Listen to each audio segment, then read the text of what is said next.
Lab activities, इसमें total 6 parts हैं। इन पे ज़रा एक ब्रॉड नज़र लगाएं क्योंकि बोर्ड के एग्ज़ाम में आपको ये थोड़ी पता होगा कि ये चैप्टर 6 का क्वेश्चन है या किसी और का। तो देखें, इसमें हर क्वेश्चन में लिखा गया है कि राइट अ प्रोग्राम, यानी एक ऐसा कंप्लीट प्रोग्राम लिखो विद अ फंक्शन, यानी मेन फंक्शन के अलावा एक और फंक्शन भी हो।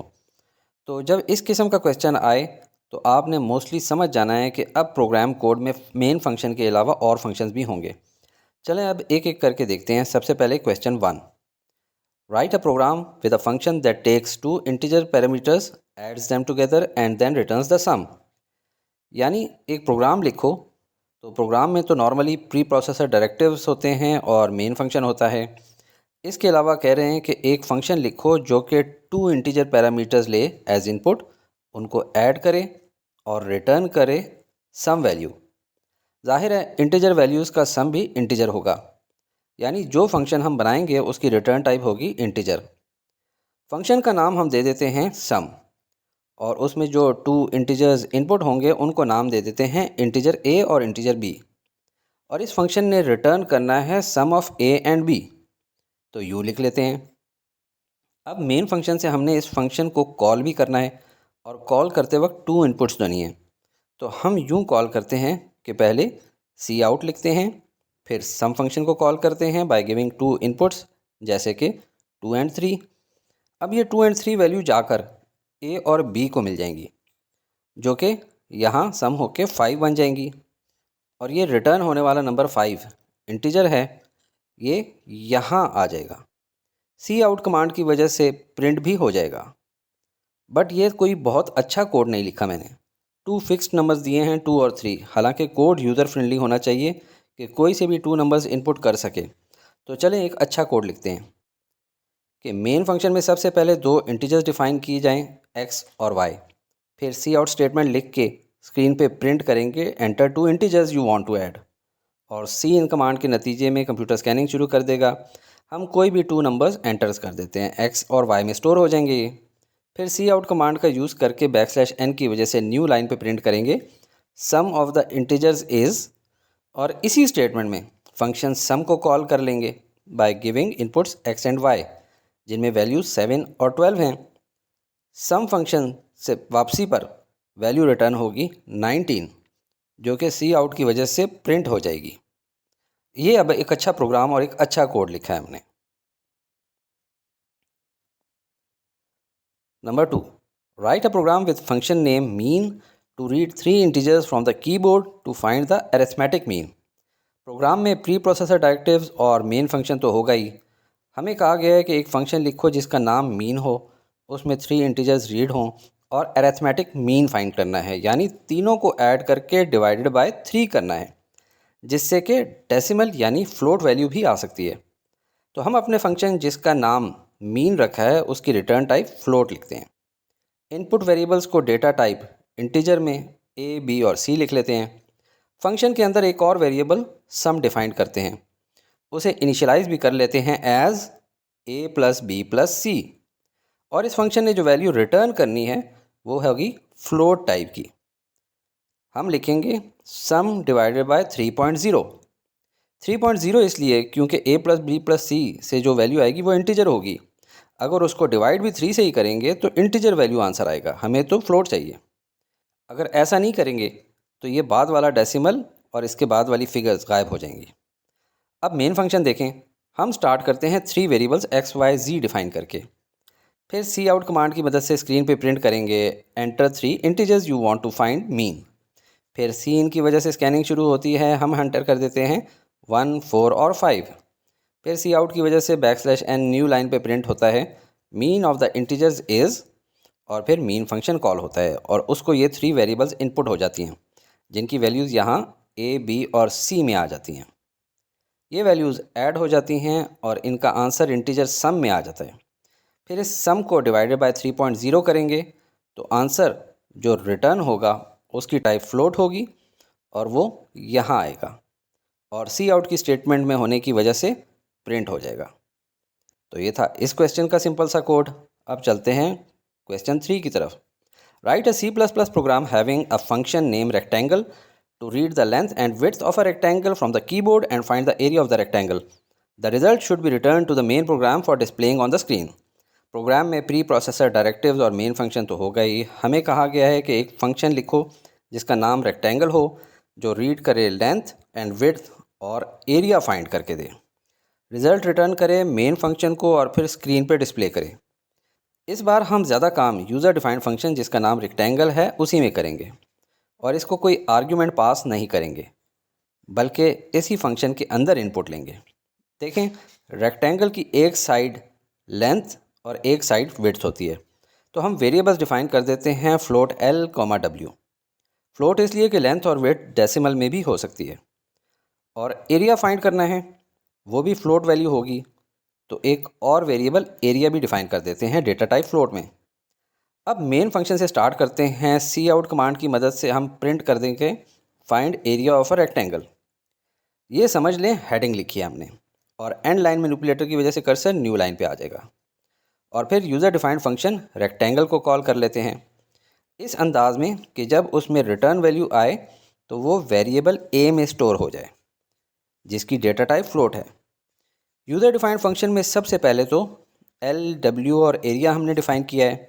फिर सी आउट की मदद से स्क्रीन पे प्रिंट करेंगे एंटर लेंथ ऑफ रेक्टेंगल। सी इन की मदद से इनपुट दे देते हैं 2.5 चलें। फिर सी आउट की मदद से स्क्रीन पे प्रिंट करेंगे एंटर विड्थ ऑफ रेक्टेंगल।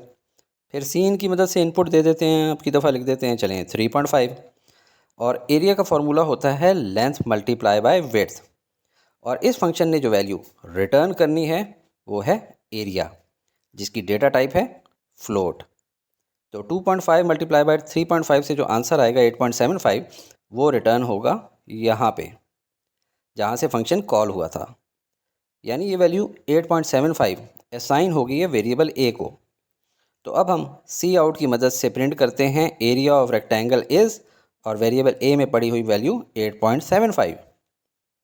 इस मेन फंक्शन को एंड करने से पहले रिटर्न 0 भी लिख लें, क्योंकि ये कोई वैल्यू नहीं रिटर्न कर रहा। जगह नहीं है तो ज़बरदस्ती फंसा कर लिख रहा हूँ। ये इसका टोटल कोड है। अब चलते हैं क्वेश्चन नंबर 4 की तरफ। Write a C++ program having two function names area and perimeter to find the area and perimeter of a square. Program में प्री प्रोसेसर डायरेक्टिव्स और मेन फंक्शन होगा। हमें कहा गया है कि दो फंक्शन लिखें, एक का नाम एरिया और दूसरे का पैरामीटर, जो कि स्क्वायर का एरिया और पैरामीटर फाइंड करेंगे। ये रहा एक स्क्वायर। स्क्वायर की हर साइड बराबर होती है। हम एज्यूम करते हैं लेंथ L। अब अगर एरिया फाइंड करना है तो उसका फॉर्मूला होगा लेंथ मल्टीप्लाई बाय लेंथ, और पैरामीटर को फाइंड करने का तरीका होता है कि ऑल 4 साइड्स को ऐड करें, यानी इसको 4L भी कह सकते हैं। और ये लेंथ्स, एरिया और पैरामीटर्स डेसिमल में हो सकती हैं, इसलिए हम दोनों फंक्शंस एरिया और पैरामीटर को रिटर्न टाइप फ्लोट के साथ डिफाइन करेंगे। एरिया फंक्शन का काम होगा कि रिटर्न करे लेंथ मल्टीप्लाई बाय लेंथ की वैल्यू, और पैरामीटर फंक्शन का काम होगा कि रिटर्न करे 4 टाइम्स L की वैल्यू। मेन फंक्शन में हम वेरिएबल साइड डिफाइन करते हैं विद डेटा टाइप फ्लोट, और सी आउट कमांड की वजह से स्क्रीन पे प्रिंट होगा enter length of a side of a square. C in command की मदद से वेरिएबल साइड में इनपुट दे देते हैं 2.5। फिर सी आउट की मदद से प्रिंट करते हैं area of the square is, और इस सी आउट में एरिया फंक्शन को कॉल भी कर देते हैं, और इसको वैल्यू सेंड की है साइड की जो कि थी 2.5। रिटर्न में 2.5 मल्टीप्लाई बाय 2.5 के नतीजे में वैल्यू आ जाती है 6.25, जो कि सी आउट स्टेटमेंट में होने की वजह से प्रिंट हो जाती है। नेक्स्ट सी आउट कमांड के नतीजे में स्क्रीन पे प्रिंट होता है पैरामीटर ऑफ स्क्वायर इज़, और इस सी आउट में पैरामीटर फंक्शन को भी कॉल किया है और इसको भी वैल्यू सेंड की है साइड की जो कि थी 2.5। रिटर्न में 4 मल्टीप्लाई बाय 2.5 के नतीजे में वैल्यू आती है 10.0, जो कि सी आउट स्टेटमेंट में होने की वजह से ही प्रिंट भी हो जाती है। इस मेन फंक्शन को एंड करने से पहले भी रिटर्न 0 लिख लें, क्योंकि ये कोई वैल्यू रिटर्न नहीं कर रहा। तो ये इस लैब एक्टिविटी का कोड था। अब चलते हैं lab activity number 5। Write a C++ program to read a number from the keyboard and then pass it to a function to determine whether it is a prime और composite. ये relatively थोड़ा सा complex है, लेकिन मैंने इसको आसान करके पेश कर रहा हूँ। पहले रिवाइज़ कर लें कि ज़ीरो और नेगेटिव नंबर्स प्राइम नहीं होते। पॉजिटिव नंबर्स में नंबर 1 प्राइम नहीं होता क्योंकि सिर्फ एक अपने आप से ही डिवाइड होता है, जबकि 2, 3, 5, 7, 11, 13, 17 वगैरह इस तरह के नंबर ये प्राइम नंबर्स होते हैं क्योंकि सिर्फ 1 से डिवाइड हो सकते हैं या खुद से। इसके अलावा जो बाकी नंबर हैं 4, 6, 8, 9, 10, 12, 14 वगैरह इस किस्म के, ये सब कंपोजिट नंबर्स होते हैं क्योंकि ये 1 से भी डिवाइड होते हैं, अपने आप से भी डिवाइड होते हैं और इन बिटवीन किसी और नंबर से भी डिवाइड हो सकते हैं। प्रोग्राम में प्री प्रोसेसर डायरेक्टिव्स और मेन फंक्शन तो होगा ही, हमें कहा गया है टू रीड अ नंबर और उसे पास करें एक फंक्शन में जो चेक करके बताए कि क्या वो प्राइम है या कंपोजिट। चलें हम मेन में इंटीजर नम डिफ़ाइन करते हैं और सी आउट की मदद से स्क्रीन पे प्रिंट करते हैं एंटर अ नंबर। सी इन की मदद से हम इनपुट नंबर जैसे कि कोई और नंबर ले लेते हैं, 6 नंबर ले लेते हैं, वो रीड करते हैं और फिर यूज़र डिफाइंड फंक्शन चेक को ये नंबर पास करते हैं। चेक फंक्शन हम अभी बनाते हैं। इसको जो नंबर वैल्यू पास हो रही है वो वेरिएबल ए में स्टोर होगी और इसने कुछ रिटर्न नहीं करना, इसलिए रिटर्न टाइप वॉइड लिखी है। इस फंक्शन ने सिर्फ बताना है कि ए में आया नंबर प्राइम है या कॉम्पोजिट। इस फंक्शन में हमने एक तो इफ़ कंडीशन चेक करनी है कि अगर 1 या 1 से लेस है तो सी आउट करो कि number is neither prime nor composite और रिटर्न हो जाओ मेन फंक्शन को। मेन फंक्शन में इसके बाद सिर्फ एंड करने के लिए रिटर्न 0 लगाना है। अभी लगा के दिखा रहा हूँ ताकि बस अब मैं इसको थोड़ा सा हटाकर बाकी स्क्रीन क्लियर कर लेता हूँ। देखें कोई नंबर अगर कम्प्लीटली डिवाइड हो रहा हो तो इसके लिए रिमाइंडर से चेक करते हैं, लिहाजा एक वेरिएबल रिमाइंडर डिफाइन कर लेते हैं इंटीजर टाइप में। अब देखें हमने नंबर एंटर किया है 6, जबकि हमने इंटीजर्स में नेगेटिव नंबर्स से 1 तक ऑलरेडी पहली इफ़ स्टेटमेंट में कवर कर लिए। अब हमने 2 से 5 तक चेक करना है कि इनमें से किसी से डिवाइड तो नहीं होता। 6 से इसलिए नहीं क्योंकि हर नंबर अपने आप से और 1 से तो डिवाइड होता ही है। 6 से पहले पहले तक वाले नंबर से डिवाइड करके चेक करते हैं, जिसके लिए हम फॉर लूप लगाएंगे फ्रॉम 2 to 5 यानी a-1 तक, और हर बार a यानी 6 को i की वैल्यू से डिवाइड करेंगे और चेक करेंगे कि प्रॉपरली डिवाइड हुआ कि नहीं। यानी अगर प्रॉपरली डिवाइड हुआ है तो रिमाइंडर की वैल्यू 0, अगर ऐसा हुआ तो ब्रेक करके बाहर निकल जाओ फ़ौरन लूप से। अब हम देखते हैं कि क्या रिमाइंडर की वैल्यू 0 थी, इस वजह से लूप से बाहर आया, तो सी आउट करो कि it is a composite number. और अगर 2 से 5 तक रन हो के बाहर आया यानी रिमाइंडर की वैल्यू 0 नहीं है, हमारे केस में चूंकि पहली ही बार जब लूप रन हुआ तो a यानी 6 को डिवाइड किया i की वैल्यू 2 से, तो रिमाइंडर 0 आया होगा, इसलिए ब्रेक करके बाहर ये इफ़ की सी आउट यूज़ होगी और प्रिंट होगा it is a composite number. इसको आप लिखकर प्रैक्टिस करें, थोड़ा सा क्लियर करके इसमें एक आध बार कोई और वैल्यूज़ पुट करते हैं और फिर ट्राई करते हैं। अब हमने नंबर 7 को चेक करना है। अगर ये इनपुट आई हो तो कैसा है, क्या ये प्राइम है या कंपोजिट। चेक फंक्शन में आकर सबसे पहले इफ़ a लेसर देन और इक्वल टू 1 को देखेंगे। ज़ाहिर है 7 इज़ नॉट लेसर देन और इक्वल टू 1, तो ये फॉल्स है, इसलिए इफ़ से आगे बढ़ जाएगा और फॉर लूप में जाएगा। i की वैल्यू 2 से लेकर a-1 यानी 7-1 दैट इज़ 6 तक चेक करेगा। सबसे पहले 7% 2 या 7 मॉडुलस 2, 2 3 6 यानी रिमाइंडर 1, जो कि जाहिर है कि 0 के इक्वल नहीं है, लिहाजा i की वैल्यू इंक्रीमेंट होकर 3 हो जाती है। नेक्स्ट टाइम लूप में आएगा तो 7 मॉडुलस 3 से क्या बनेगा, 3 2 6 और रिमाइंडर मिला 1, अभी भी 0 नहीं है, इंक्रीमेंट होकर दोबारा देखेगा 7 मॉडुलस 4 यानी 4 1 4, बैलेंस रिमाइंडर बचा 3, अब भी 0 नहीं है, फिर इंक्रीमेंट होकर 7 मॉडुलस 5, 5 1 5, रिमाइंडर बचा 2, अभी भी 0 नहीं है, फिर इंक्रीमेंट होकर आगा 7 मॉडुलस 6, 6 1 6, रिमाइंडर बच गया 1, और अब इंक्रीमेंट होके लूप की मैक्सिमम वैल्यू 6 से क्रॉस कर जाता है, लिहाजा एग्जिट कर जाता है लूप से।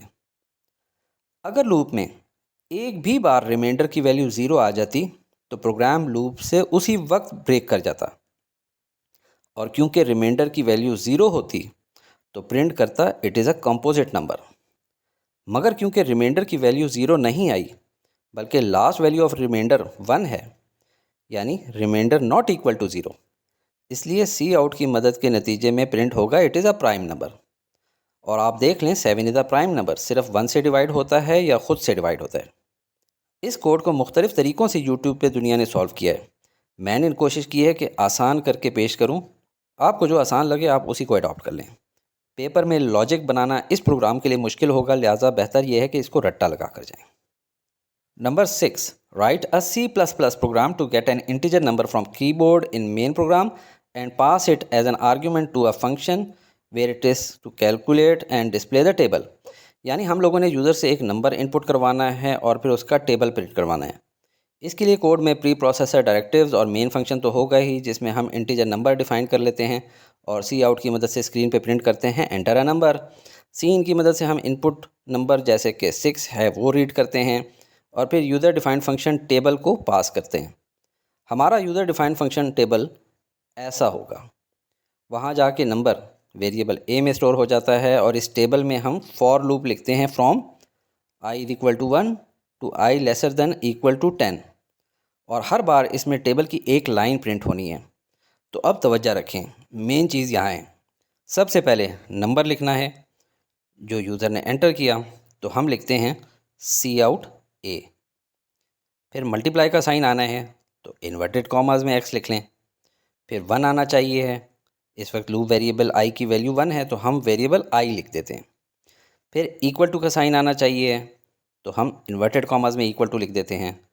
और अब इन दोनों नंबर्स को मल्टीप्लाई करके जो आंसर आना है उसके लिए कोड में क्या लिखें, a मल्टीप्लाई बाय i और एंड लाइन मैनिपुलेटर की वजह से कर्सर नेक्स्ट लाइन पे चला जाएगा। जब ये फॉर लूप 10 टाइम्स रन होगा तो ऐसा टेबल प्रिंट होगा। अब यूज़र डिफाइंड फंक्शन टेबल में रिटर्न 0 करके मेन फंक्शन में जाएं और वहाँ से रिटर्न 0 करके प्रोग्राम कोड से बाहर आ जाएं। So simple.